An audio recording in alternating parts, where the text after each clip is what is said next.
അപ്പോൾ ഇനി നമുക്ക് നമ്മുടെ റെഡ്മി നോട്ട് 15ലേക്ക് തന്നെ വരാം. നോട്ട് 15 എന്ന് പറഞ്ഞു കഴിഞ്ഞാൽ ആദ്യം കയ്യിലെടുത്തപ്പോൾ തന്നെ തോന്നിയ കാര്യം എന്ന് പറയുന്നത് വളരെ ലൈറ്റ് വെയിറ്റ് ആയിട്ടുള്ള ഫോണാണ് കേട്ടോ. അപ്പോൾ എല്ലാവരും ഒന്ന് ചെക്കൗട്ട് ചെയ്ത് നോക്കണം. വളരെ ലൈറ്റ് വെയിറ്റ് ആയിട്ടുള്ള ഫോണാണ്. അങ്ങനത്തെ ഫോൺ ഇഷ്ടപ്പെടുന്നവർക്ക് വേണ്ടിയിട്ടുള്ള ഫോൺ തന്നെയാണ് കേട്ടോ.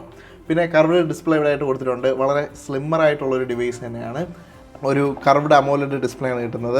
ഇത് 3200 നിറ്റ്സ് വരെ പീക്ക് ബ്രൈറ്റ്നസ് ഉണ്ട് കേട്ടോ. അപ്പോൾ പുറത്തൊക്കെ പോയി നിന്ന് നമ്മൾ വെയിലത്തൊക്കെ നിന്ന് ഫോൺ നോക്കിക്കഴിഞ്ഞാലും യാതൊരു പ്രശ്നമില്ല, നമുക്ക് കാണാൻ വേണ്ടിയിട്ടൊക്കെ പറ്റും. ഫോണിൻ്റെ സ്ലിംനെസ്സിനെ പറ്റി പറയുകയാണെങ്കിൽ 7.35 mm ആണ് ഇതിൻ്റെ തിക്നെസ് വരുന്നത്. IP66ൻ്റെ വാട്ടർ റെസിസ്റ്റൻസും കൊടുത്തിട്ടുണ്ട്. പിന്നെ പെർഫോമൻസിലേക്ക് വന്നു കഴിഞ്ഞാൽ സ്നാപ്ഡ്രാഗണിൻ്റെ 6 Gen 3 ആണ് കൊടുത്തിട്ടുള്ളത്. അതിൽ 10% GPU ബൂസ്റ്റും 30% CPU ബൂസ്റ്റും കൊടുത്തിട്ടുണ്ട് കേട്ടോ.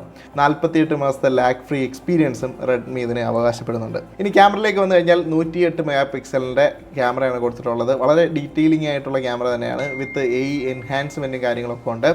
5520 mAh ബാറ്ററി കൊടുത്തിട്ടുണ്ട്. പക്ഷേ ബാറ്ററി ടെക്നോളജിയിൽ എന്തോ വ്യത്യാസം ഉണ്ടെന്ന് തോന്നുന്നു കേട്ടോ.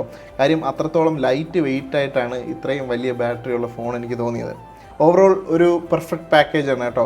നിങ്ങൾ ഈ ഇത്തരത്തിലുള്ള ഒരു ഡിവൈസാണ് നോക്കുന്നതെങ്കിൽ, ലൈക്ക് സ്ലിം ആയിട്ടുള്ളതും അതുപോലെ തന്നെ വെയിറ്റ് കുറഞ്ഞതും അതുപോലെ തന്നെ കർവ്ഡ് ഡിസ്പ്ലേ ഒക്കെ ഉള്ളൊരു ഫോണാണ് നോക്കുന്നതെങ്കിൽ നിങ്ങൾക്കൊരു അബ്സല്യൂട്ട് പാക്കേജ് ആയിരിക്കും ഈ ഒരു ഫോൺ.